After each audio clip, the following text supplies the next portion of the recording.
पौराणिक कथाओं के अनुसार एक बार भगवान शंकर और माता पार्वती नर्मदा नदी के तट पर बैठे हुए थे। बैठे बैठे वो उबने लगे तो माता पार्वती ने महादेव जी से चौसर खेलने के लिए कहा। महादेव माता पार्वती की बात सुनकर चौसर यानी चौपड़ खेलने के लिए तैयार हो गए। अब उनके सामने एक परेशानी थी कि उनके खेल में हार जीत का फैसला करने वाला कोई तीसरा शख्स नहीं था। इसका हल निकालने के लिए शंकर महादेव ने आसपास से घास के कुछ तिनके इकट्ठे किए और उससे एक पुतला बना दिया। फिर उसमें जान डालकर उससे कहा, हे पुत्र, मैं पार्वती के साथ चौपड़ खेलूंगा और तुम हम दोनों के खेल के साक्षी बनोगे। खेल के अंत में कौन विजयी होता है, तुम्हें इसका निर्णय करना होगा। उस पुतले से इतना कहने के बाद महादेव और माता पार्वती ने चौपड़ का खेल खेलना शुरू कर दिया।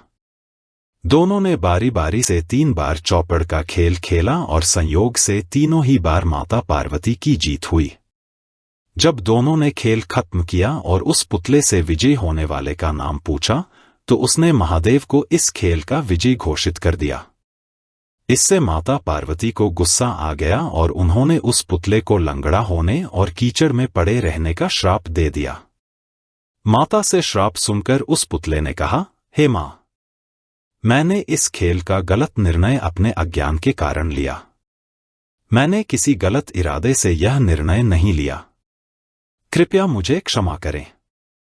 पुतले की बात सुनकर माता पार्वती को दया आ गई और उन्होंने उससे कहा, 1 साल बाद यहां पर गणेश की पूजा करने के लिए नाग कन्याएं आएंगी। उनसे पूछकर तुम गणेश व्रत और पूजन करना। ऐसा करने से तुम्हें मनोवांछित फल मिलेगा। इतना कहकर माता पार्वती और महादेव वहां से वापस कैलाश की तरफ चले गए। 1 साल बाद उसी स्थान पर नाग कन्याएं आईं। जब उन्होंने गणेश व्रत के पूजन की विधि शुरू की तो उस श्रापित पुतले ने उनसे इस पूजन की विधि बताने की प्रार्थना की।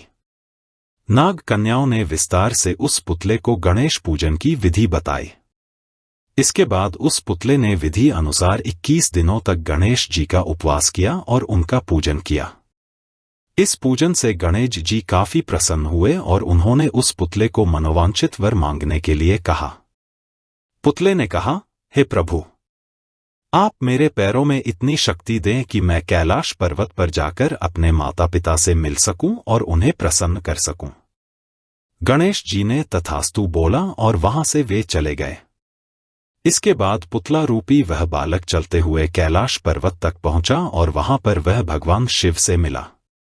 महादेव से उसने सारी बात बताई। बालक की बात सुनकर महादेव ने भी 21 दिनों तक गणेश व्रत करने की इच्छा जाहिर की। दरअसल चौपड़ के खेल वाले दिन माता पार्वती महादेव से भी नाराज होकर कैलाश छोड़कर वहां से चली गई थी।